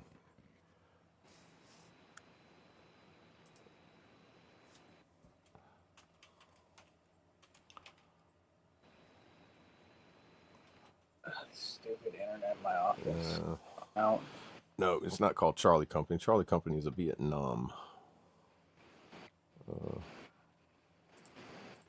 historical 11th century Vietnam. Yeah, I went when they just started taking out the training for forced cell extraction. That's what I got injured at in my phase 1. And no, they didn't do the pepper spraying or the tasing through it. It wasn't part of the schooling. One guy got an option to do it voluntarily, but you wouldn't get a certificate for it. And if you got injured during the process, you wouldn't get any kind of medical assistance because you wasn't a part of the required course. And then it was all based in the unit level to get your certifications. Yeah, I've gotten OC sprayed once, and I think I've done the taser like 10 times.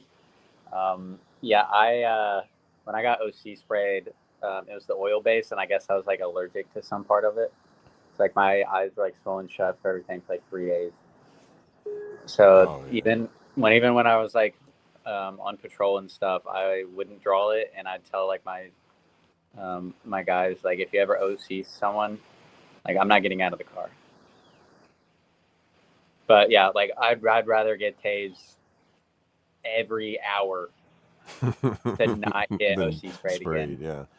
Yeah. I mean, I've been in the little outside area watching everybody get sprayed, and if you happen to be like standing behind them and they, that residual gets past them and onto you, well, it's fun. Yeah, and I'd always like have to go and do like the guide and like an instructor stuff of like taking them through the course and everything. But I'm like full like freaking like face shield. I got like my baklava and like my beanie. I got my sunglasses. I was like, I'm not doing any of this stuff. And then it's like because for you to carry OC spray on patrol, you have to get sprayed and go through that.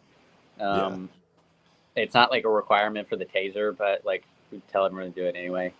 You at least have to get dry stun, but it's like go through and just do it. It's like the taser is like a 45-minute intense workout in 5 seconds.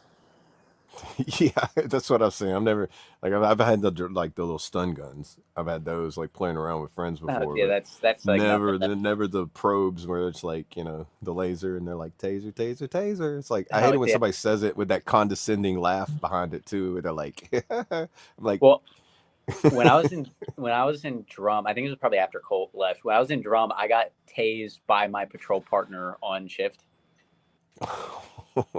But it was like on we were accident. he was on accident. It was like a new guy. I was like training. I'll give you guys the story and stuff before we hop up. So it was like a new dude. He's a dumbass. But I was like going through and like training him. It was like his second day on shift or something. And anyone that's been to Fort Drum knows like Triple Deuce. Like they're notorious for being dumbasses and all that crap. So like There's a triple deuce on Fort Drum. yeah. That's the unit I was in here. It's called Triple Deuce. But like the call we got was a dude like knocked someone out or something like that. Was like the call that we got. So whenever we like, but my patrol supervisor showed up before us and went to like the CQ desk or whatever and like explained it and like, yeah, there's a dude like that's like just knocking people out. So my patrol supervisor saw someone down the hallway, went to go talk to him, forgot what it was, turned out it was that dude, and he knocked the patrol supervisor out. Oh god. Like this dude was like, he was like 6'3", 6'4", something like that, like 230, 240, maybe like a little bit more than that. But he was just yoked, like all shoulders, like and like just like yoked as hell. Turns out he was high on cocaine and bath salts. Cool. So you wasn't stopping him. He wouldn't feel anything. But yeah, so he Nothing. knocked him out. We showed up. It was like a minute or two later, and like course CQ was like, "Yo, your boy just got knocked the fuck out." And we're like, "Where's this dude at?" And they're like, "Down." He's like right there. So I went through the hallway, and he like tackled me. So we're like fighting on the ground, and like this new dude is literally just standing and watching. Like for a good like 5 or 10 seconds, is just standing and like watching, and like as me and him are like fighting on the ground. And then I was like, fucking do something. He's like, what do you want me to do? And I was like, tase him. And you guys like know whenever you like tase, you're supposed to like turn the taser in the direction of like the way that people are laying, because the prongs come out at like a right. Yeah, they come out like yeah. So he didn't do that because like so we're like laying on the ground, and we're kind of like at like an angle or something. So he went to tase the dude, and I heard like taser, taser, taser, and I went to like push off the dude a little bit, and I saw the prong go into the dude's chest, and then I heard the taser going off, and it took me a second to realize the other prong was in my ass cheek. Oh god. So then I just jumped on the dude to complete it, so I'm doing the whole crap as well. Oh, They didn't work, obviously. As soon as it was done, he decked me right in the face. So I was like, tase him again. So we did like tase him again. We finally got it, and then the prong was stuck like on the dude's like chest, and we had to wait for medics and stuff to come out, and so I got him handcuffed. I was like, this dude could break out of these handcuffs. So they and I still had the taser prong in my ass cheek because we have to wait for the actual medics to come and get out, and then the dude was still trying to fight with the medics and with us and all that crap. So we like got him into like the ambulance.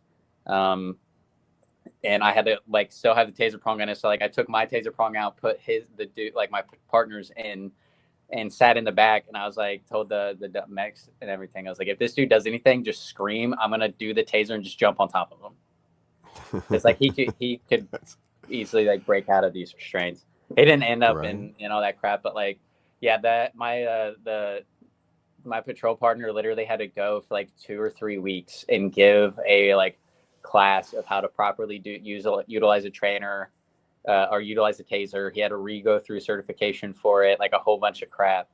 And I ended up like the dude ended up like breaking my nose or some crap like that. But yeah, and so I didn't go and patrol anything for like a month. But yeah, that was a fun day. And this was at like 3:00 in the afternoon on like a Tuesday. Cool. It was like middle of the week, like nothing special. And this dude is literally high on cocaine and bath salts and just flipping out. Just yeah, I've seen like videos of people in the bath salts or something. Like I watched one where this guy was getting tased and he was in the middle of a freeway. It was on like like back when cops and like live PD or whatever. and they're tasing. It was like 3 cops, 3 tasers. They're tasing. The guy's like clenching onto this car door. He's so jacked up on cocaine, and it's like he ends up like breaking the door off of it, I think, or damaging the door. And by the time that he ended up like he was so amped up on it and tased so many times, by the time the drugs wore off of him, though, he ended up like having a heart attack. Like well, I mean, yeah, that's still insane. Like almost get like a anyway. superpower whenever they're on that. Well, Like, it was cocaine and bath salts. Like this dude wasn't feeling anything that we were doing to him. yeah. Yeah, I think he also he was also like drunk or something like that. He had like some jack or some crap like that. But like yeah, like he probably didn't feel none of that with the bath salts and everything. It was just oh, he wasn't feeling anything. Like I think it was more like the only reason he ended up like stopping and stuff was because he said he hated the feeling of not having control of his body. Like whenever like the tasers were going off, but like it didn't, like it looked like it didn't affect him at all. Like he was just like right. as soon as it was done, freaking would swing. And I'm like, yeah, fuck it. I was like, I mean, that was a horrible debate. Yeah, like it's funny, born in Watertown. Yeah, there's man, the calls, the calls you have to respond to, just like the ones I've heard while I was in too. Some of them are just like, man. I mean, I responded to a lot more like crazy calls like when I was in Bliss, but that was just because I was there during COVID, and nobody worked for like 5 months or something like that, realistically. So like we would send an accountability text at 5 o'clock in the morning every day, but like everyone would wake up and just get blackout drunk and climb their buildings and do a whole bunch of stupid stuff. Like in New York, it was more of like during the winter, like, you know, people would do stupid crap of just like, you know, snowboarding off of the roof of their barracks into a snowbank and getting hurt. And then obviously just drunk soldiers. Like Texas, it was like shootings and stuff like that. Yeah, during that time of the lockdown, I bet everything got crazy. People getting cabin fever. I mean, you already get that experience sometimes just being like when they lock down a post. Some people can't handle the 24-hour lockdowns. Yeah, but it's like Fort Bliss is like it's literally a city. Like there's like Freedom Crossing. I don't know if anyone in the chat or anything. I've never been up there before. There's a Texas Roadhouse on post. Like there's everything that you need is on post. You don't really need to leave post to begin with. But if you do leave post, you're in the middle of El Paso. Like you're in the middle of a big ass city. Like there's something to do no matter what. Like Fort Drum, you have Watertown, which is like 15 minutes away. But there's like nothing to do around. So everyone just does stupid stuff because they like don't have anything to do.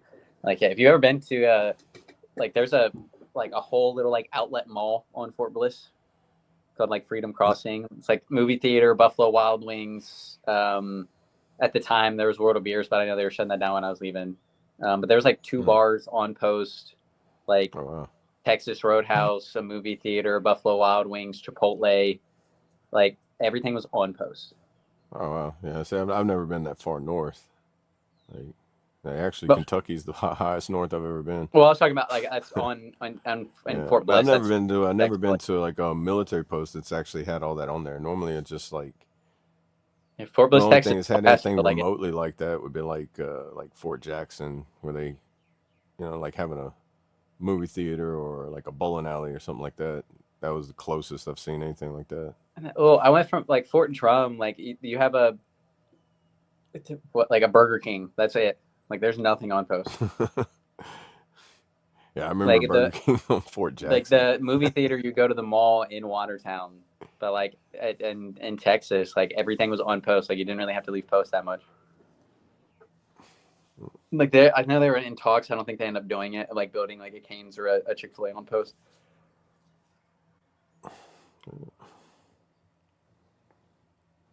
But yeah, well, I think Brad said he was on standby for us to shut it down.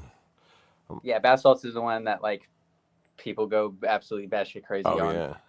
Yeah, that's the one that happened in Florida where it was talking about that guy like chewing that person's face off, which was like insane. And that was all the way back in like 2010, 2011 when that happened. Yeah, the dude Because that that I happened right after I fought got out of basic 20, and AIT, and I went on my first set of orders, and I come back, and then I 2015. hear about this bath salt thing. Yeah, I mean, I was in high school whenever all that stuff was going on, but yeah, like that. I think it was 2015 is whenever, like end of 2015, whenever, because I know I left in 2016. Oh, But you was yeah, in high school whenever I was getting. I graduated in Cool. 2013.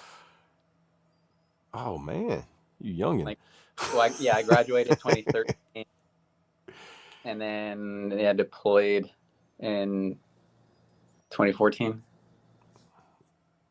Man, yeah, I remember you talking about when you deployed before. But I got lucky though. It was like I finished AIT and all that crap like December, and then like I think a week after I was still in processing. We got deployment orders, and then I left in April. Like my combat patch ceremony was my 19th birthday. Go.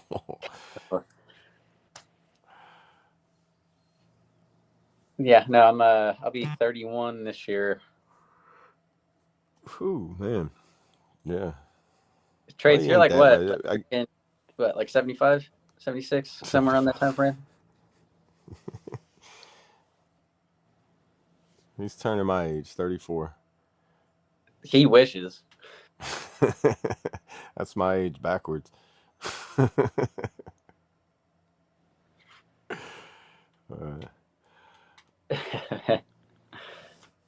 Well, I'm about ready to shut it down now, man. I'm good if you are. I don't remember what my next meeting is. I had a little rough start to it, and I tell you, man, it's difficult doing it by yourself. Or not difficult. It's just like I tried to act as two people. As soon as that meeting was done, I was trying to like hop back in, but at least Sling and everything was able to hop up with you. But yeah, I appreciate you, Sling, hopping in, saving me from going off on like my little Rolodex rants. My Rolodex was starting to spin. I was like, just talk about something. What it lands on, that's like a roulette game. oh, finally my internet and my station's back on. What was I gonna do before? Yeah, we can go ahead and shut it down and everything if you want.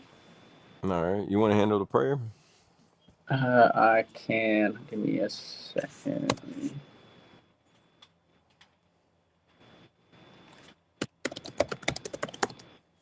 This shit. What was it that I was gonna Google earlier? Oh, I cannot remember. The only thing I Googled earlier was AFib, because praying for you, Kentucky, on the AFib. Hopefully they can get that regulated out for you.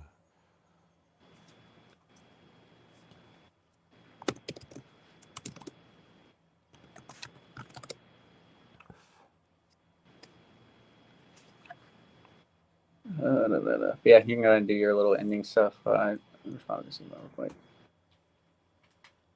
All right. Well, everybody, we do appreciate just hanging in there and stepping in today with the F.O.B on this Talk About It Tuesday. Hope y'all have a great day. And the weather is hope it's gonna be pleasant for you for the next few days. It's supposed to be fairly nice down here. Seems like it's getting better up there for Brandon. Hopefully the snow melts, and hopefully you don't get any more. I'll quit asking for it. I quit asking. I'm not even gonna joke about it no more. But we do appreciate you stepping into the F.O.B. And just a little motivational thing I found: be not afraid of growing slowly. Be afraid only of standing still. Y'all remember, y'all matter. You're awesome, and you're not alone. And reach out to somebody and check in with your loved ones, your friends, family, and anybody that crosses your mind. Any words, Brad, or are you able to? I don't know if you guys can hear me. When he hopped back up, he's muted. I don't know if he's got the echo. Can y'all hear me? He's gonna be able to. There you go. No echo either. That's perfect.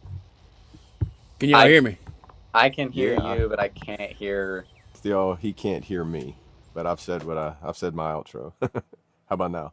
Now I can't hear anything. Hold on, let me. Now, them technical reset difficulties, y'all. This is what the backstage looked like this morning. My bad, y'all. I can hear. I see. It's crazy. I can hear both of y'all, but it messes up him hearing me or you only. Right. But I can hear both of y'all. It never messes me up. It only messes y'all up with y'all being able to hear me or something. That's crazy, dude. I see I know, Chaotic in here man. too. Yeah, Trace is in here. I guess he was waiting. He was gonna shut it down for y'all if I wasn't in here. Oh yeah, he Hey, sent great a morning, text saying everybody. he's seen you True in there. American Brad ass.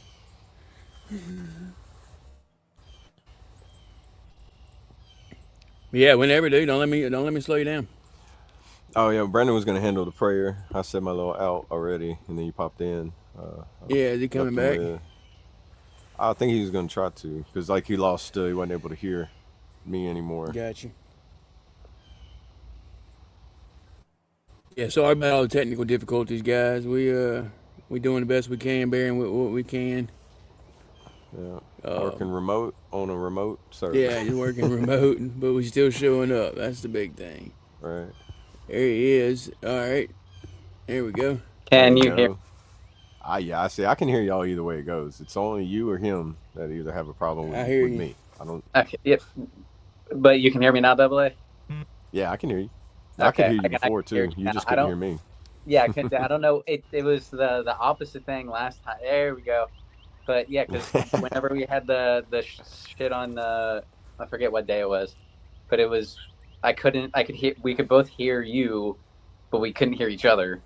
And Right. now it's you can hear Right. the Okay. top.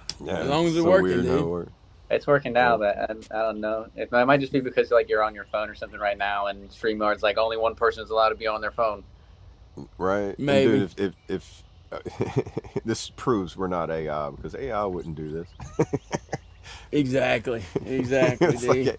AI. Real as it gets Could you right here. imagine AI faking a technical difficulty just so it could be like, I don't want them to know.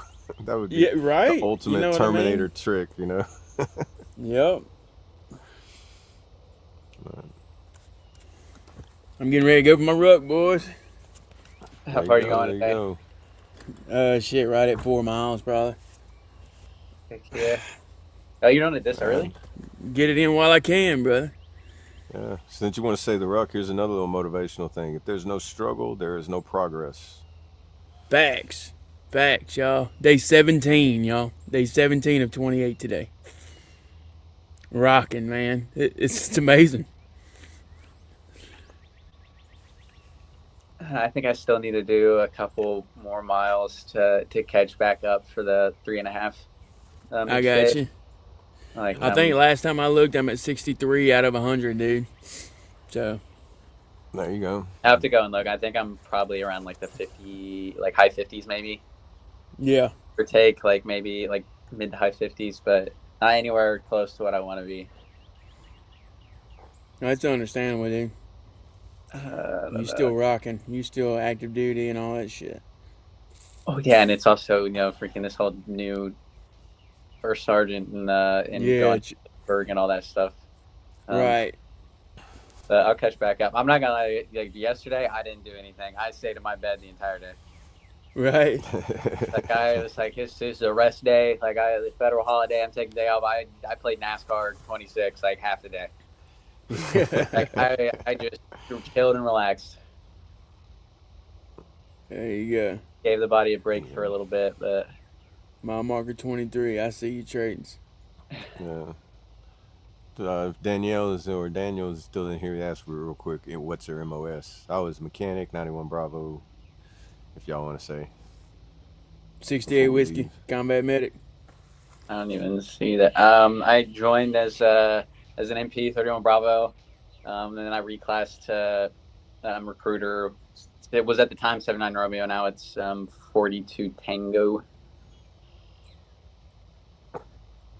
I switched all that fun stuff, but yeah, so I'm a recruiter now. Swag. Yes, And I sir. was also military police. I had a little taste of that to realize I like being a mechanic more.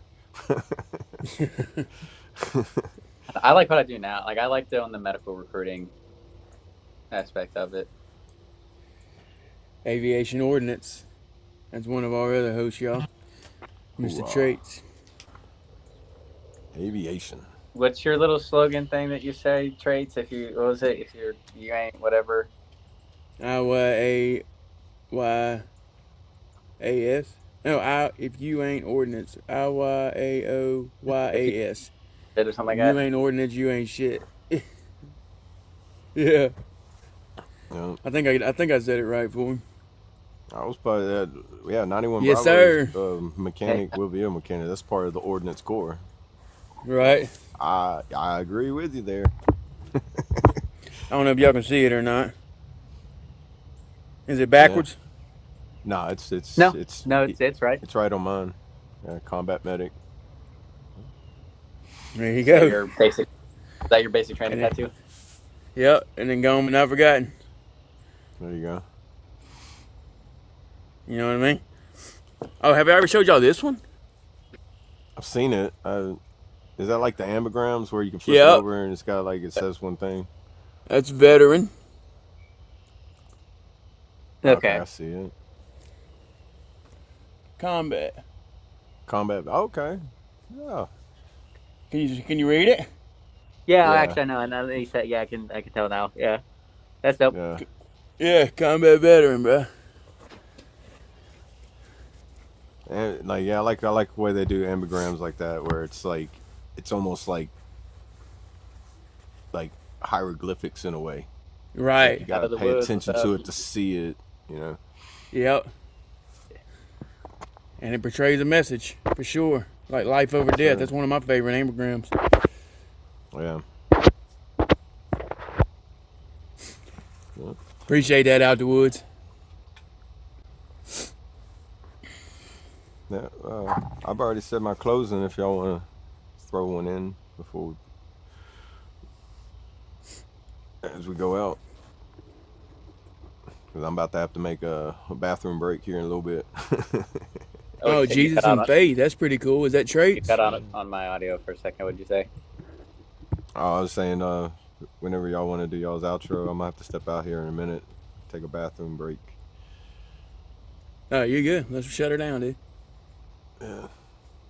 You want to go ahead and do your little closing, or you want me to go? Oh, yeah. I'll Well, I know you already did. I was restart talking it. Brad. Yeah, I'll do it again, just so it's not like so broken up. Oh, I you're do good. appreciate y'all coming in. I am Double A, and always remember that you matter, you're loved, and you're not alone. Reach out to someone that, if they're just crossing your mind. And once again, remember, don't be afraid of growing slowly. Be afraid of only standing still. And there's no struggle. If there's no struggle, there's no purpose. Much love. Facts. Yes, sir. I'll go ahead You and want to go go? real quick. Yeah, real quick, guys. Go ahead and smash that like button. We appreciate all love and support over here on the F.O.B, the Forward Operating Broadcast, where we regroup, resupply, recalibrate every Monday through Friday, 8 a.m. Central, 9 a.m. Eastern, to better equip you to continue your mission, or Charlie Mike. Remember, you do matter, you are enough, and you are loved. If you're struggling, don't be afraid to reach out to any of us on the panel. Hop in that Discord, or if you think you know someone who's struggling, don't be afraid to reach out to them via voice text or text message. Sometimes hearing the voice is that much better. So, yeah, just reach out, guys. And I want to leave y'all with a little motivation. You can blend in or you can break out. You can remember, comfort whispers, discipline roars. The easy road costs you everything your way. Every excuse you make builds a cage. Choose your way. Stay motivated, stay hydrated, talk about it, and have a tenacious Tuesday. Hook. Cool. Cool. Heck yeah. Yeah, appreciate y'all hopping up, joining us. I know it was kind of a weird thing today with it pretty much just being Double A for a little bit, with us having to bounce and all that fun stuff. But I appreciate y'all. Again, don't be afraid to reach out to any one of us. You and the freaking that little filter stuff. Yeah, don't be afraid to reach out to us. Hit me up anytime, give me a call, shoot me a message. Discord, I'm pretty easy to find. On Facebook, a pretty unique name. But yeah, like, don't be afraid to talk about it. Like, if you just want to get shit off your chest, give me a call. Like, I'll listen. I might talk some shit here and there, all that fun stuff. But Don't be afraid to talk about it. Get it off your chest. Reach out to any one of us, and we'll do what we can for you. We appreciate y'all. We'll see you tomorrow for Wing It Wednesday. Appreciate y'all. Much love. That's right. Cool. You want to do the prayer, or you want me to do it? You got it. All right. Heavenly Father, we appreciate you allowing us to hop up and be a part of the channel. I appreciate everyone in chat. I appreciate for another day of allowing us to grow closer to you. Lord, I just pray you help out anybody in chat that's struggling, anyone dealing with any health issues, any mental issues, anything like that people are dealing with. To allow you to put your healing hand on everybody and allow us to grow ever closer to you. Appreciate another day on this earth. And we say all this in your holy name. Amen. I pledge allegiance to the flag of the United States of America and to the republic for which it stands, one nation, under God, indivisible, with liberty and justice for all. They will not break our country's strength. They will not take our nation's freedom.